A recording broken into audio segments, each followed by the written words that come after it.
សួស្តីបងប្អូនទាំងអស់គ្នាសម្រាប់ព្រឹកនេះបន្ទាប់ពីការមើលការប្រកួតចានៅម៉ោង 2 រហូតដល់ម៉ោង 4 នេះខ្ញុំជឿជាក់ថាបងប្អូនគាត់គ្រប់គ្រងអង់គ្លេសគឺប្រកាសជាអត់សប្បាយចិត្តទេចាប៉ុន្តែអ្នកដែលគ្រប់គ្រងចាសម្រាប់អាសង់ទីនប្រកាសជាសប្បាយចិត្តហើយត្រេកអរបំផុតផងចាហើយក៏អបអរសាទរសម្រាប់អាសង់ទីនប៉ុន្តែសម្រាប់នាងខ្ញុំគឺជា fan របស់អង់គ្លេសគឺពិតជាសោកស្ដាយថាអង់គ្លេសមិនអាចធ្វើបានប៉ុន្តែយើងមិនអាចបន្ទោសលើកីឡាករទេ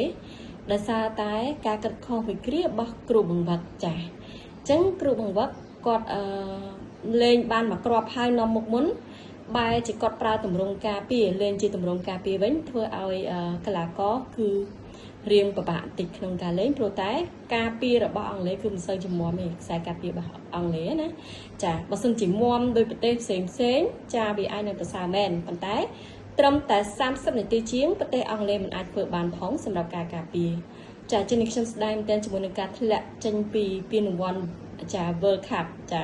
ពិតជាសោកស្ដាយមែនទែនហើយក៏សូមបញ្ជាក់ថាចាសម្រាប់ចាអ្នកដែលម៉ៃសគុណគេហៅថាម៉ៃសគុណចង្រៃណា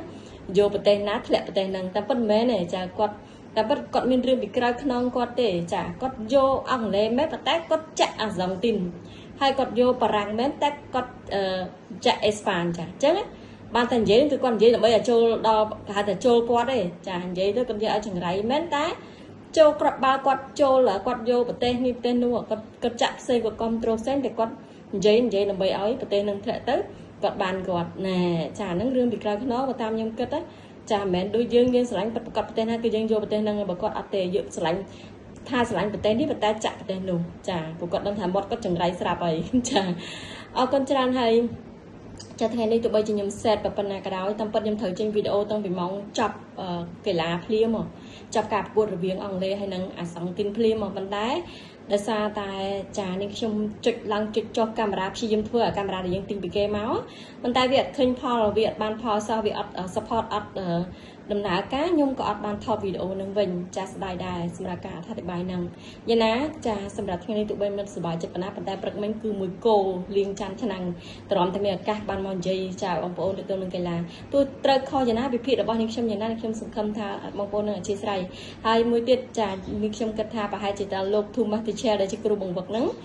ប្រហែលជាគាត់ចុះពីតំណែងនៃខ្លួនឯងហើយព្រោះដោយសារតែគាត់ខ្ញុំគិតថាកំហុសមកពីគ្រូបង្វឹកច្រើនជាងចា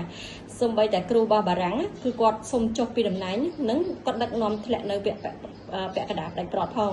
ចានេះសរំទៅលោក Thomas Tuchel ដែលជាមនុស្សស្រឡាញ់យុទ្ធធម៌ស្រឡាញ់ការពិតចាដឹងតែគាត់គិតមិនយល់គាត់អាចនឹងសុំចុះចេញពីតំណែងគេថាបានដែរតែទោះជាយ៉ាងណាក៏ត្រេកអរនឹងគាត់ដែលគាត់អាចនឹងនាំចាអង់គ្លេសមកចូលវគ្គ Top 4 ឬក៏គេហៅថាពាក់កណ្ដាលផ្ដាច់ព្រាត់តែទោះយ៉ាងណាបងប្អូនដែលគាត់ស្រឡាញ់គ្រប់គ្រងប្រទេសអេស្ប៉ាញហើយនិងអាសង់ទីនសូមតាមដានបន្តនៅវគ្គផ្ដាច់ព្រាត់នៅ